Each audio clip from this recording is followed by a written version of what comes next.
There are moments in history when darkness seems to have swallowed the human soul. Yet, it is precisely in that blackest night that persistent flames ignite, not through the strength of muscles or weapons, but through a strangely fragile quality, meaning. A person may be stripped of freedom, possessions, family, even their very name. But one thing remains untouched: the right to choose one's attitude in the face of suffering. And this is where this journey begins, in the heart of a human standing before the abyss of annihilation, quietly asserting that the soul can remain free. During that dark period, in the concentration camps where humans were reduced to the barest existence, meaning was not an abstract philosophical concept, it was the fragile thread that kept people from falling into nothingness. Humans became archetypes of those stripped of everything, yet still retaining an inner light. He who has a why to live, as Nietzsche is cited within the work's Reflections, can bear almost any how. This message resonates throughout the journey, serving as a pivotal moment in destiny. The image of people trudging across frozen snow, bodies shivering, eyes hollow from hunger and exhaustion, may seem merely a historical tragedy. But upon closer observation, one realizes it is not only a scene of despair, it is a map of the psyche, where each fights silently not to be crushed by meaninglessness. And then, the seemingly simple question becomes the sharpest knife cutting into the heart: why do humans keep moving forward? The answers differ. For some, it is the memory of loved ones. For others, it is a task yet to be completed, a promise unspoken, a page left unwritten, or simply the feeling that life still beckons them. Whatever the reason, it divides the world within the camp into two groups: those who still have meaning to cling to and those who are consumed by emptiness. When meaning collapses, the body follows. When the mind surrenders, the feet stop. The archetypal image of humans in such extreme conditions embodies a paradox. The more they are stripped of their external possessions, the more their inner strength becomes apparent. Pressures crush every manifestation of humanity. Yet in the cracks of despair, sparks of human decency flicker. A secret crumb shared, a word of encouragement in the dark, a glance reminding, you are not alone.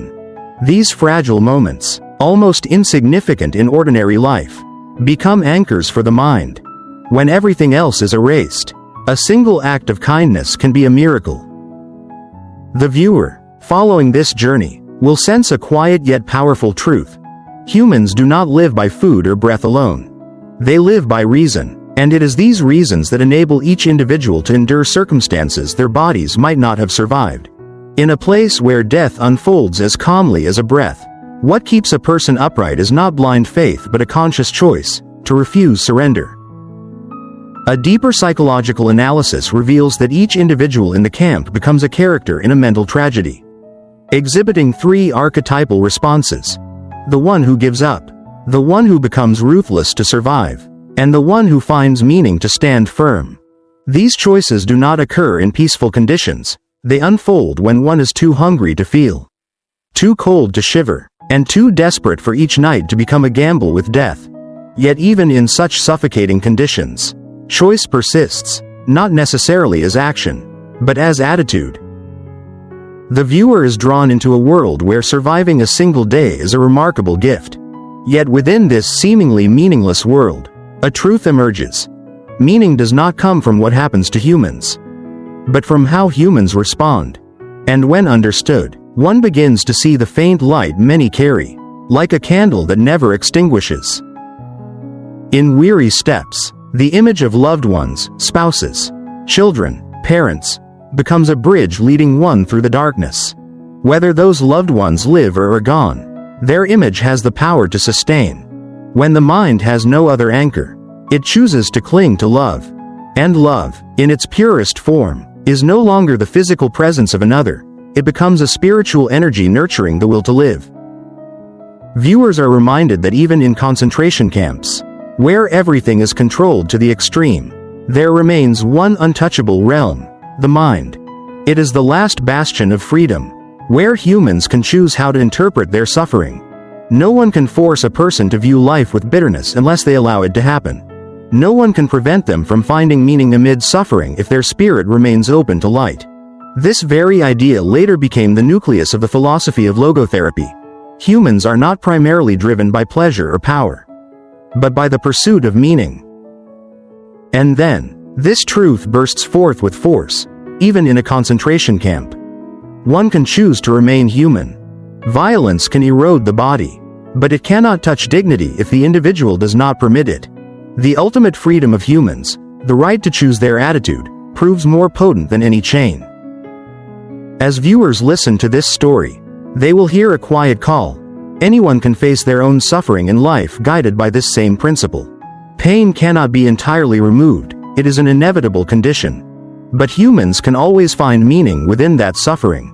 And when meaning is found, suffering is no longer an enemy, it becomes a teacher.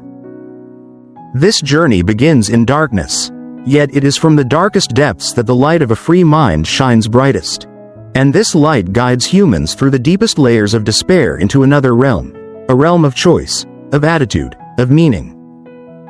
From the dense darkness of the previous section, the story's current flows relentlessly, as if destiny itself is propelling each step of those drawn into the storm of history.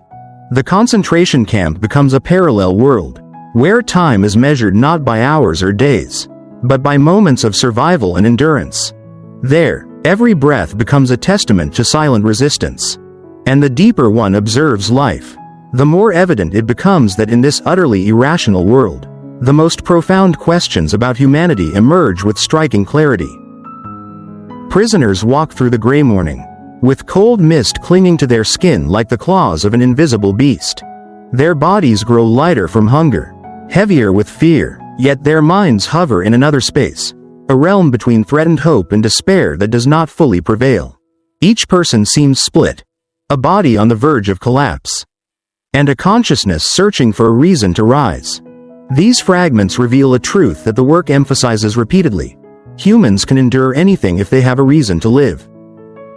In the slow rhythm of camp life, three psychological phenomena gradually crystallize: the paralyzing shock upon arrival, the emotional numbness that follows habituation to suffering, and, finally, the inner transformation that occurs when humans turn inward. These psychological stages are not just individual responses. They're mirrors reflecting human nature pushed to its limits. The first stage, shock, renders many almost senseless. They are thrust onto trains, crammed into tight spaces, beaten, and separated from loved ones within minutes. There is no time to think, no time to cry. Events unfold so rapidly that the mind must shield its emotions to avoid being overwhelmed. One can imagine this moment as the soul suddenly pulled from familiar patterns and thrown into a wholly alien reality. Everything blurs, as if a nightmare is swallowing consciousness. The second stage is far more frightening: emotional numbness. In the camp, where death is always nearby and suffering occurs with relentless frequency, weakness becomes a luxury. People often have to suppress certain feelings to survive. They grow accustomed to companions falling and never rising again, to screams, to having every shred of human dignity taken.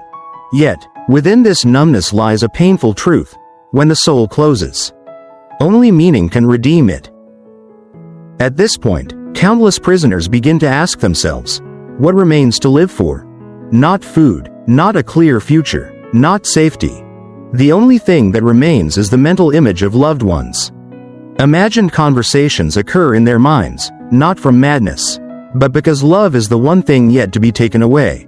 One can sense the strange power of these recollections: a wife's smiling face, a child's gentle eyes, a father's voice. What once seemed small in everyday life now becomes a source of sustenance. Love in the concentration camp is not the love of meetings or kisses. It is the love of memory, of spirit, of rising above the physical world. It does not need presence to exist. As the book poignantly notes, love transcends the body of the beloved. It finds its deepest meaning in the spirit of the lover. Whether the loved ones live or have perished, love remains a flame that cannot be extinguished, for it does not depend on the preservation of the outside world. At this moment, a profound psychological principle emerges. Humans can transform suffering into purpose. Endurance is no longer a burden when it becomes meaningful. One can find reasons to lift weary steps even as the body crumbles. knowing that something awaits them, a task to complete, a responsibility life still calls upon them to fulfill. Then comes the final stage, inner rebirth. This stage does not reach everyone. But for those who grasp meaning, something remarkable occurs. They begin to view pain through a different lens. Not as victims, but as individuals facing a challenge. They no longer ask, "Why is this happening to me?" Instead, the question shifts to, "What is this demanding of me?" When the question changes, the inner world changes with it. One can perceive this transformation like a quiet current redirecting its flow. The human mind, understanding that it still possesses the right to choose its attitude, becomes free even while the body remains imprisoned. This is among the most powerful truths, not only in the book but in the entire human experience. The ultimate freedom of humans is the right to choose how to respond to any circumstance. In the cold expanse, some prisoners choose to retain their dignity. They do not trade their humanity for a scrap of food. They do not become ruthless. And they do not let darkness define them. This does not lessen the pain they endure, but it renders their suffering a testament to inner resilience. A quiet truth emerges. Humans are not solely products of circumstance. They are also products of their own choices. And witnessing this, the viewer realizes that each person's life, even far from a concentration camp, poses the same question. Everyone faces their own suffering, their own losses, and challenges that seem meaningless. Yet when an individual finds a reason to continue, when they recognize that suffering can bear meaning, they are no longer crushed by circumstance. Within this transformation, the story ceases to belong solely to the prisoners of history. It becomes a mirror reflecting the present lives of anyone listening. Deep within, everyone will eventually face a moment requiring a choice: surrender or rise. And when meaning emerges, the path ahead becomes clearer, brighter, even amid the surrounding darkness. The flow of the story opens, leading the viewer further into a land where will and destiny collide, where humans discover themselves in their darkest moments. The current of the story continues to expand, like a quiet journey guiding humans into the most hidden depths of themselves. When pain ceases to be unexpected and becomes the daily rhythm, the mind begins to shift its shape. It no longer resists in panic as it once did, but quietly concentrates, conserving every remaining ounce of energy to sustain life. From this brutal state, a new image of humanity gradually emerges, a being standing at the edge of the abyss, yet still seeking a reason to look upward. The cruelty of life in the concentration camp transforms many into walking shadows. They no longer feel the cold, no longer fear the shouts, no longer react to death around them. Yet at that moment, another mechanism activates.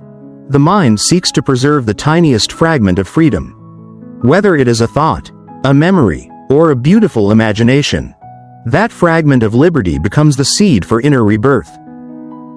With each dragging step across the icy ground, many prisoners learn to retreat into an imaginary world as a form of self-preservation. They do not escape reality, they redefine it from within. When the body is forced to work to exhaustion, the mind transports them to scenes of warmth, a comforting meal, a familiar home, the melody of a song, or the image of a loved one. What once seemed ordinary now becomes a source of life. The mind, when nothing else remains, becomes the final refuge. The concentration camp controls everything except the ability to reflect inwardly. Observing this journey, one sees that this reflection creates a profound transformation. From being thrown into circumstances, humans begin to see themselves as agents responding to them, and this is the beginning of will. Those who have a task awaiting them, a beloved, an unfinished work, something important yet to be completed, can endure even the deepest pain. This statement is not merely a philosophical observation. It is a practical truth observed in a place where death is present daily. Those who still have a future to look forward to, however vague, often live longer. Yet strangely, this future does not need to be certain. It only needs to hold meaning.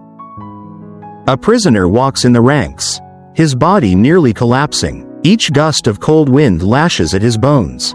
Yet in his mind, an image appears, his child calling him home. Whether the child is alive or not, the image is enough to lift his feet once more. and again, in a place where every prison is material. The most dangerous prison lies within, the feeling that nothing is worth living for.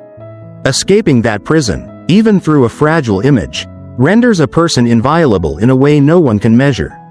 Yet the journey of meaning does not occur solely in imagination. It also manifests in the smallest moments, where ethical choice persists even when circumstances strip everything away. Some prisoners, though ravenously hungry, share a scrap of bread with a neighbor. Others, though themselves on the brink of collapse, help someone rise after being struck down. In ordinary conditions, these acts may seem minor, but in extreme adversity, they become symbols of victory, not of strength, but of dignity. Strangely, that dignity does not reside in grand deeds. It resides in the decision, no matter the circumstances, I choose to remain human. And when a person preserves that dignity, they become like a faint lamp casting light into the surrounding darkness. Not a light to see the path, but a light to remind that something right still exists in a world gone wrong. One senses that from this observation, an essential notion begins to form. Meaning is not something humans wait to receive. It is something they create by living in alignment with their deepest essence. When pain becomes a challenge, suffering becomes a responsibility, and tragedy becomes an opportunity to affirm dignity, even hell can become sacred ground for spiritual transformation. There are moments so intense they take the viewer's breath away. A prisoner is about to collapse while laboring, hands numb, legs trembling. He knows that if he falls, he will never rise again. A soldier stands nearby, gun ready, and just before despair fully engulfs him, an image flashes in his mind. A small house, sunlight streaming through the window, the familiar voice of the one he loves. That image does not spare him physical pain, but it gives him a reason, and miraculously, his feet lift again. The viewer can recognize that in moments like these, will becomes most apparent. Will is not physical strength, it is the steadfastness of spirit in deciding that this suffering has meaning. And when suffering has meaning, the body can endure what once seemed impossible. These psychological transformations lead to another realization. In the concentration camp, two types of people exist side by side. One type lets circumstances define them. They succumb to despair, become cruel, or lose all hope. The other let themselves define their circumstances, even when humiliated or tortured. They retain dignity. The division between these groups does not lie in physical strength or intelligence, but in the meaning they hold for them. In the camp's darkness, a compassionate glance, an encouraging word, or even a silent presence can become a source of life. The viewer senses this as a simple yet profound reminder. Sometimes, by maintaining even the smallest measure of humanity, a person can change the fate of those around them. Finally, these depths lead to an unavoidable conclusion. Humans do not merely exist to survive the day. Humans exist to find meaning in each moment, even in suffering. And when that meaning becomes apparent, inner rebirth unfolds like a quiet yet persistent movement, paving the way for what comes next, transcendence beyond spiritual darkness. The current of the story carries the viewer into a place where meaning is no longer merely a concept, it becomes a driving force. A salvation, a way for humans to hold onto their souls in a world that seeks to take them away. The current of the story flows further into a realm where suffering is no longer a singular challenge but a profound question posed by fate itself. In circumstances of ultimate meaninglessness, can we still create significance? And if so, where does that significance arise? From hope, from responsibility, or from the very pain we endure? After the initial period of being battered by suffering and gradually awakening within, many prisoners begin to realize that they are engaged more in a spiritual battle than a physical one. Their bodies are beaten, starved, and chilled, but this is only the surface. The deeper confrontation lies within, where a small yet persistent inner voice asks, "Who must I become to survive this?" In the concentration camp, each day is a test of one's resilience. At dawn, when the whistle pierces the fog, lines of people emerge from the dark barracks. They know they are about to face another day of forced labor, hunger, cold, and fear.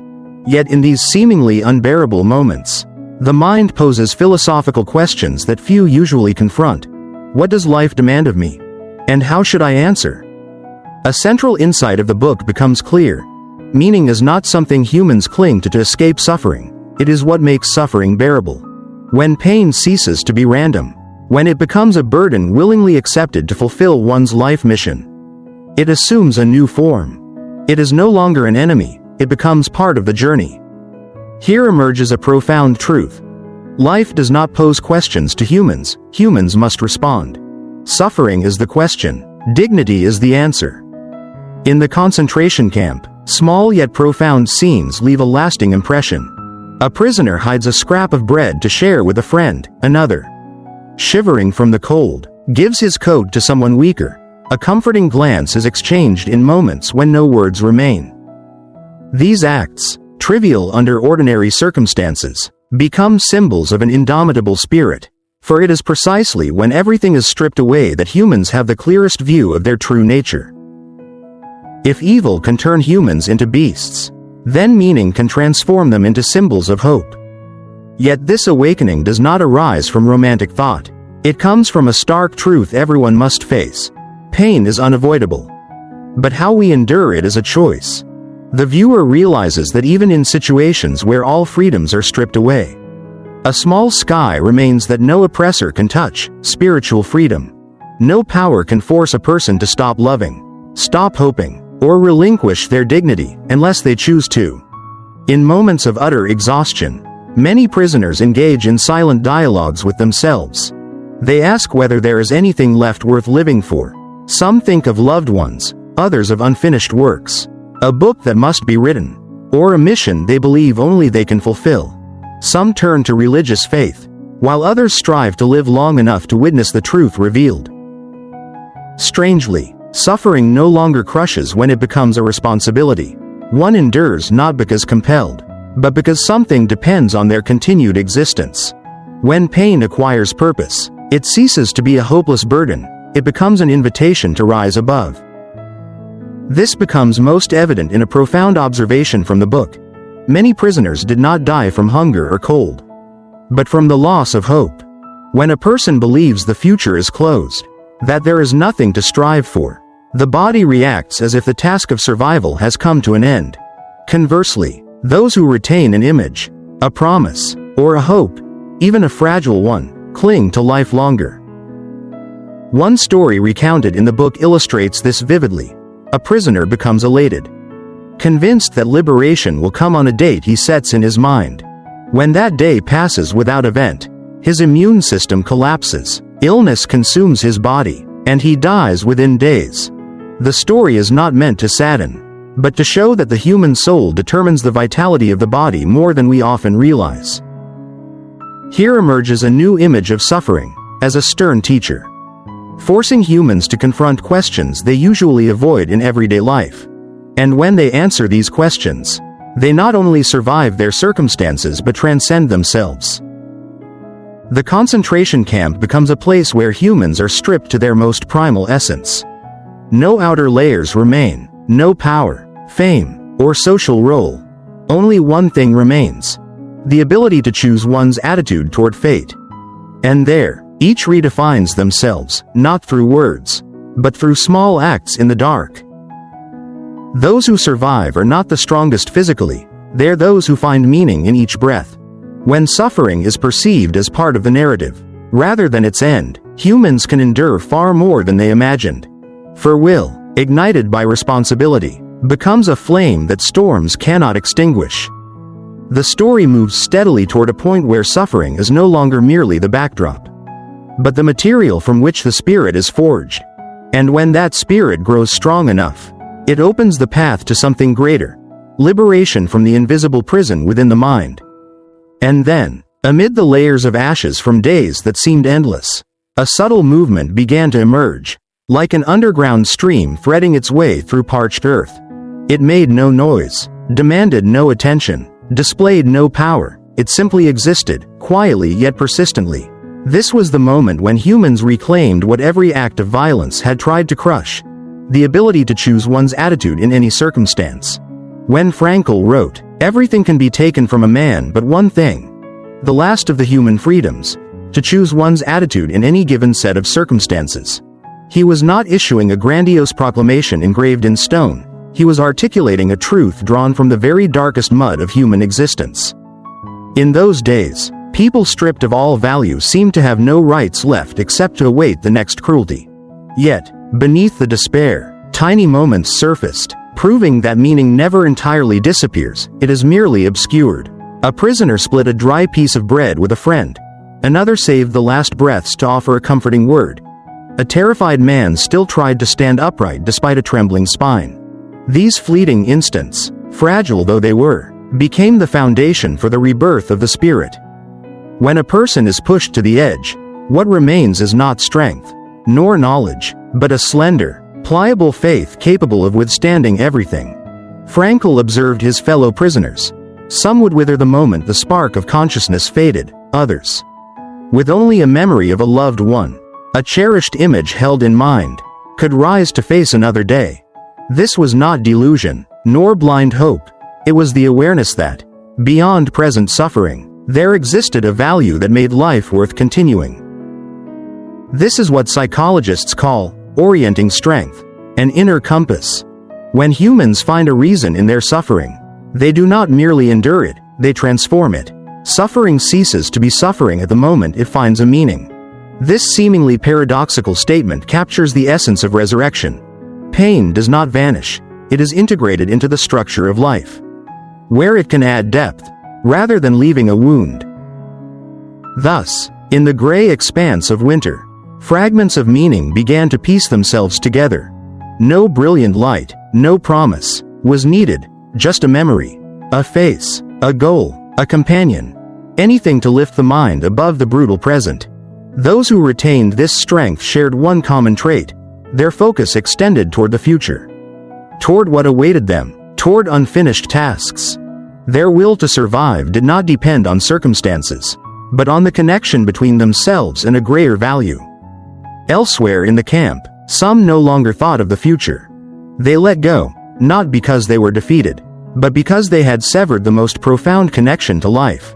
Frankl called this the surrender of the soul, the moment a person relinquishes meaning. When this occurs, the body quickly follows, like a building losing its supporting pillars. It is a harsh truth. Humans do not live by bread alone, nor by physical strength, they live by purpose.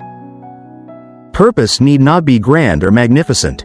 Sometimes, it is a small wish, to see a loved one again, to complete an unfinished work, to continue an untold story. In the ruthless starkness of camp life, these wishes became treasures, lifelines that helped a person stand firm. When humans focus on what lies beyond themselves, they become far stronger than when clinging merely to self-preservation. This raises a profound question, one every person, whether inside or outside tangible prisons, must confront. What makes life meaningful? There is no ready-made answer. Meaning is not a gift bestowed, it is a rough stone shaped through choices, suffering, and conscious moments. Frankl observed that those who could perceive meaning in suffering, whether in duty, love, or responsibility, were able to endure the harshest days. This moment of rediscovered meaning does not arrive by chance, it comes from inner freedom. A freedom no act of violence can take away. This freedom neither avoids suffering nor denies it. It faces suffering and asserts, "You are not my end." When humans grasp this, they become invincible in a peculiar way, not because they are strong, but because circumstances no longer dictate their value. And then, on a frigid morning before the sun fully rose, footsteps dragged across the frozen snow. In those weary eyes lingered a gaze toward a distant horizon, a faint, fragile light, but enough to reconnect a person with themselves. They walked not merely out of obligation, they walked to move closer to what awaited them, even if only in their mind. This was the silent turning point the book speaks of, the moment a human realizes that, though imprisoned, the mind can journey to places unreachable by despair, a sunset in memory, a smile not yet faded, a promise left unfinished. These images were not mere consolation, they were proof that humans remain tethered to life. And where connection persists, the potential for rebirth remains. From this point, the narrative shifts, for when the mind knows it can soar beyond the darkness ceases to be an absolute prison. It becomes merely the backdrop for a dim, unextinguishable light. When the fragile light, like a sliver of a blade, pierced the first crack in the darkness, a silent process began to take shape. It was not the process of bodily liberation, but the restoration of the soul's depth, where a person encountered their most archetypal self, the sufferer, the hope-bearer, the one who creates meaning to survive. Within the confines of the camp, where orders and violence measured each breath, moments arose in which life still sought to assert itself. Frankl once witnessed a fellow prisoner pause during a harsh march to glance up at the sky before the lash forced him to bow again. Yet that brief instant, when one realized they were more than a mere body, was more valuable than any portion of bread. In that moment, meaning stirred quietly. Humans could still recognize beauty, even if it were only a fragile streak of light cutting through the icy fog. During those days, people learned to distinguish between those who still nurtured their inner flame and those who had let it die out. Those who retained the light did so not because they were stronger, but because they knew how to sustain a spiritual reality beyond the camp. Those who let go often fell into what Frankl called spiritual bankruptcy, a quiet collapse that ended faster than any gunshot. The most painful observation Frankl made was this: suffering does not kill a human being, but meaninglessness does. When a person no longer sees a reason to face another day, they disintegrate from within, not because of the physical torment, but because there is nothing left to reach for. Here, meaning becomes the spiritual oxygen, silently determining survival. But meaning is not a comfort potion. It does not ease the pain. It simply gives pain a structure, a place, like a stone in the vast wall of destiny. Endurance is no longer an abyss that swallows the soul. It becomes part of the story that a person tells about themselves.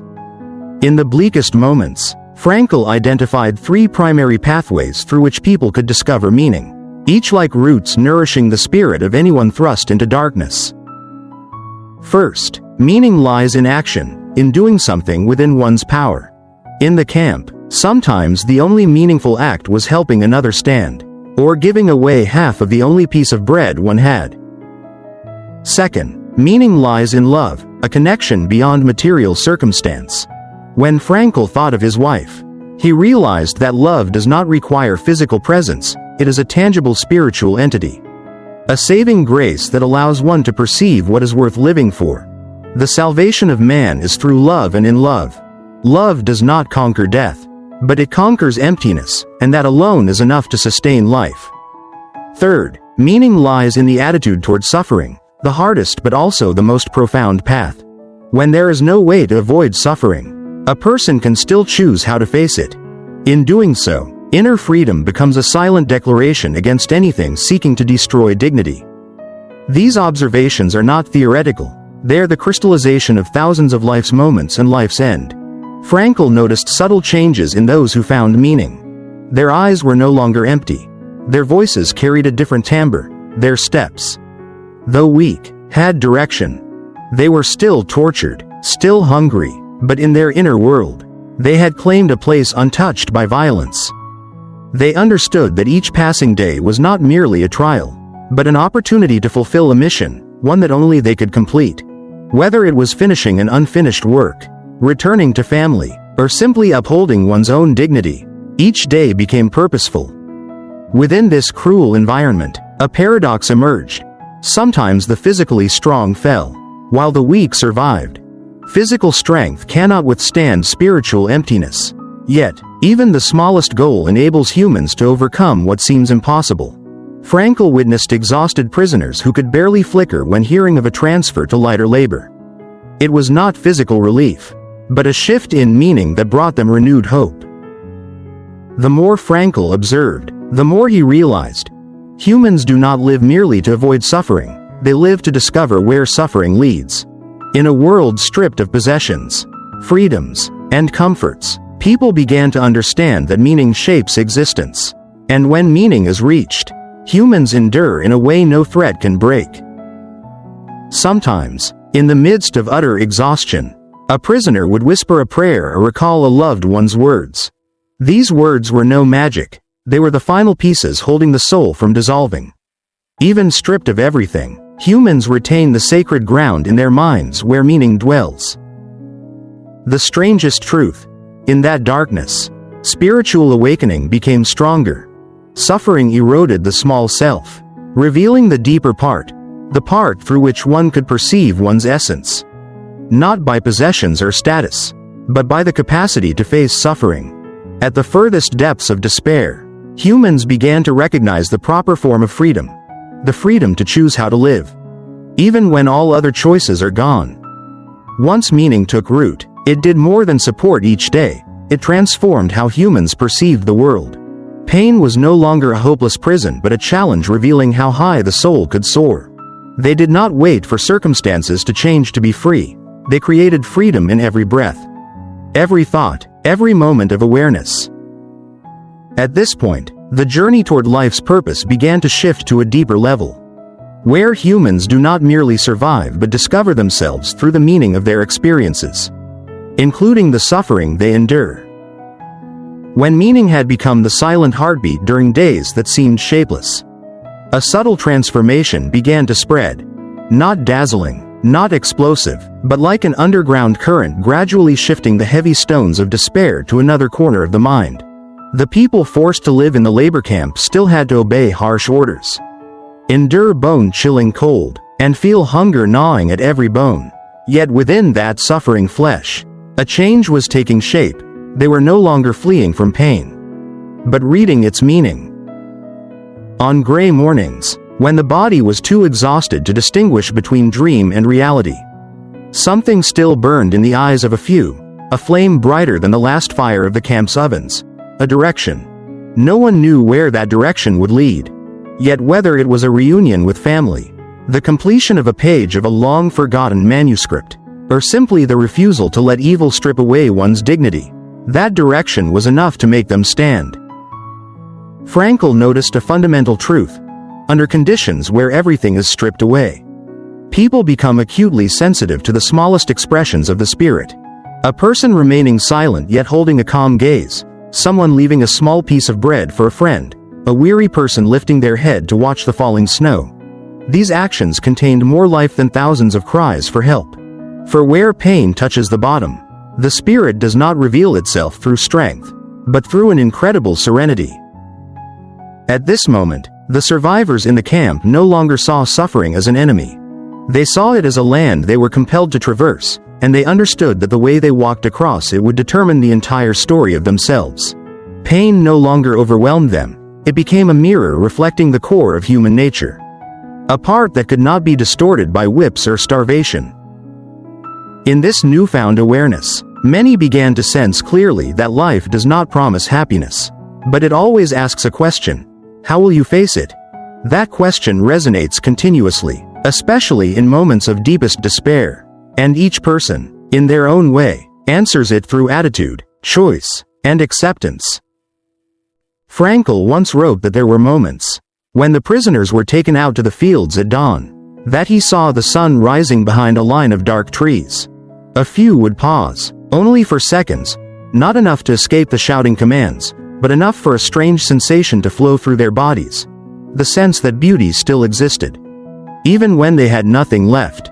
Such moments reminded people that they were not merely victims, they were beings still capable of listening to the subtle call of life. In such moments, Frankl recognized a truth that humanity would struggle to grasp for centuries fully. It is not happiness that creates meaning, but meaning that creates happiness. And this meaning often reveals itself only through suffering, like patterns that emerge when a light is set at the right angle. Suffering is neither glorified nor idealized, yet it becomes the material through which humans can reach depths that peaceful life rarely offers. On another occasion, during exhausting labor, a fellow prisoner collapsed beside Frankl. In a tone devoid of emotion, he said he could not go on, that everything was meaningless, that he wanted to give up. What Frankl told him, not aloud, but within his mind, was a reminder that each person has someone waiting for them, or something that needs their completion. Humans do not live merely to exist, they live to respond to life's call. When one remembers that call, their strength rises in ways biology cannot explain. From these observations, Frankl understood that every human possesses a field of meaning surrounding them. When this field is strong, people can endure the seemingly unbearable. When it collapses, one falls into the abyss in just a few days. The survivors are not the best, the strongest, or the wisest. They are those who maintain the most profound spiritual connection to life. This transformation changes their perception of the world. They see that life does not pamper them, but it is not their enemy either. Life is a question, and meaning is the answer that each person must write through their own endurance. When someone finds that answer, even if fragile, they are no longer consumed by circumstances. They traverse suffering with serenity, as if the pain has been placed in its proper place.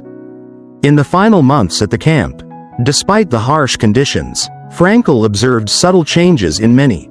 They no longer hoped in dreams of victory or liberation, for that was too distant. But they carried something stronger than hope, the conviction that life awaited them to do something meaningful. It was precisely this certainty that made their steps no longer aimless. Occasionally, when the group of prisoners rested for a few minutes along the way, some would quietly exchange small stories, not about the future, but about the meaning they had discovered in the days gone by. These small exchanges, though simple, opened up a horizon. Humans can live with meaning even in the most dire circumstances. And from the fragments of those days, a new awareness emerged. Freedom is not something granted from outside, but something humans carve within themselves through daily decisions. Freedom is not doing whatever one wants, it is choosing one's attitude toward the unavoidable. Freedom is not an open door, it is the stance of standing tall even when the door is closed. When this is understood, darkness no longer obscures the entire world. It only makes the rare, yet real, light stand out even more. And it is this light that leads humans into a new stage of life, the stage of recognizing the profound purpose that suffering has prepared for them. When meaning gradually became the silent guiding pulse in the days that seemed shapeless, a new depth began to unfold, a depth where humans not only endured and preserved their dignity, but quietly restructured the very essence of freedom. This freedom did not emerge from an open wall, from fallen chains, or from a gate pushed ajar. It arose from within, through a silent journey that only those who had touched the bottom of despair could perceive. In the camp, people discovered a strange truth. It is the harshest conditions that reveal the ultimate boundaries of the human spirit, boundaries that no force can breach.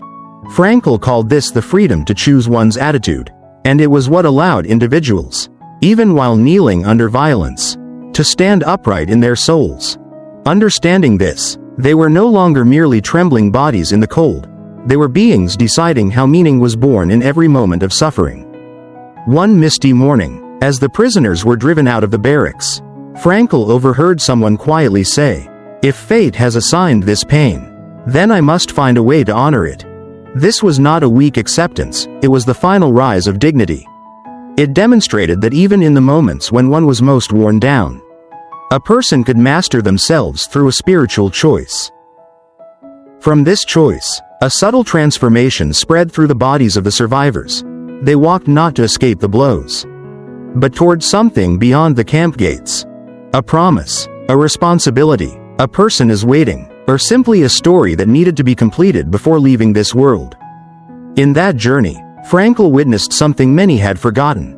Humans could transcend any circumstance when they knew what they were living for. Those who sought only to escape suffering often collapsed quickly. Those who found a purpose to aim for became astonishingly resilient. Meaning did not make the pain disappear, but it turned the pain into a path leading back to their true essence. During the long nights, when the entire camp slept from exhaustion, Frankl often lay listening to the rasping breaths of those around him. Each breath was a struggle, yet beneath those sounds were the stories they steadfastly clung to. Some remembered their mothers, some thought of unfinished deeds, others held a single promise to themselves, not to let brutality change who they were. These unspoken stories formed an invisible network that held each life together. In that quiet, a type of meaning emerged that only souls who had traversed utter darkness could grasp. the sense of dignified suffering. Humans cannot escape pain, but they can transform it into a form of spiritual victory. When a person decides to endure in a way that illuminates their character, they become witnesses to something violence can never comprehend. Pain cannot kill those who choose to live more profoundly. Frankl often recalled a quotation he carried with him as a reminder. "He who has a why to live can bear almost any how." This phrase, like a small lamp, lit their days. It did not illuminate the entire path, but it made the eyes see, so that they could still see themselves. In this process, strange moments emerged. A dying prisoner smiled upon recalling the taste of a childhood meal.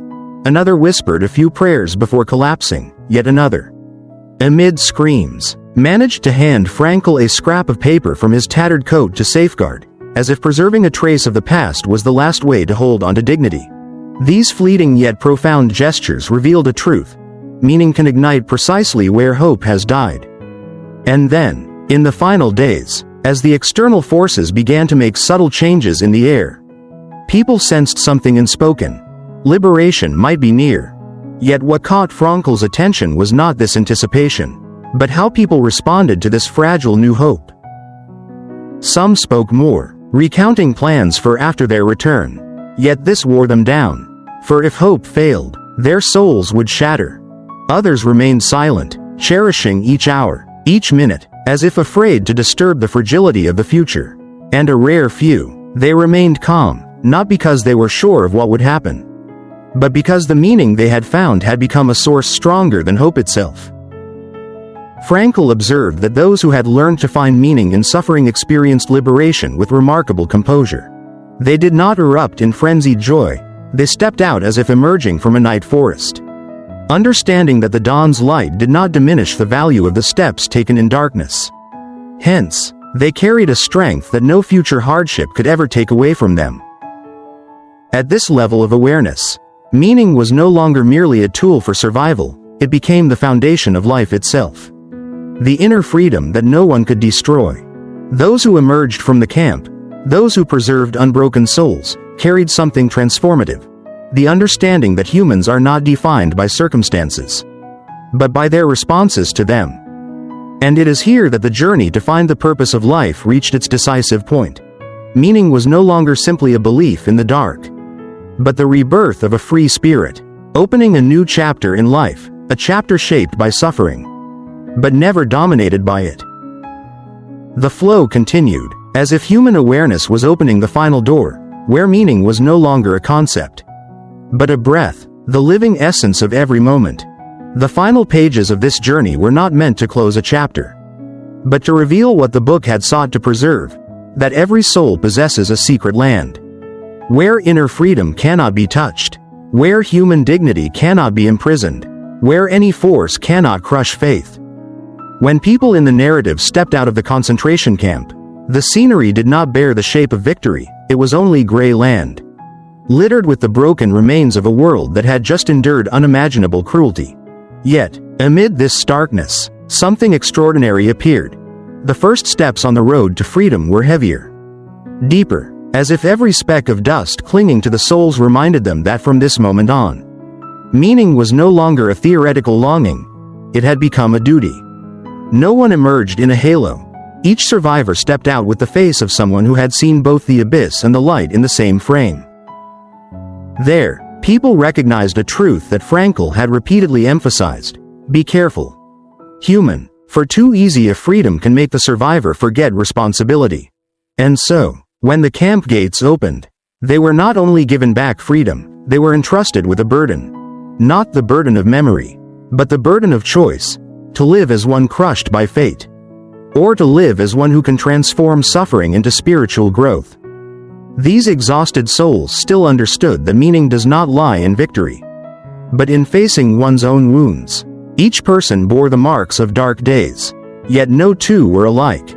Some became bitter, some hollow, and some, with a deep instinct, chose to turn their pain into a soft, enduring light, a light that helped others stand up. Frankl called this tragic optimism, the ability to transform sorrow into spiritual strength.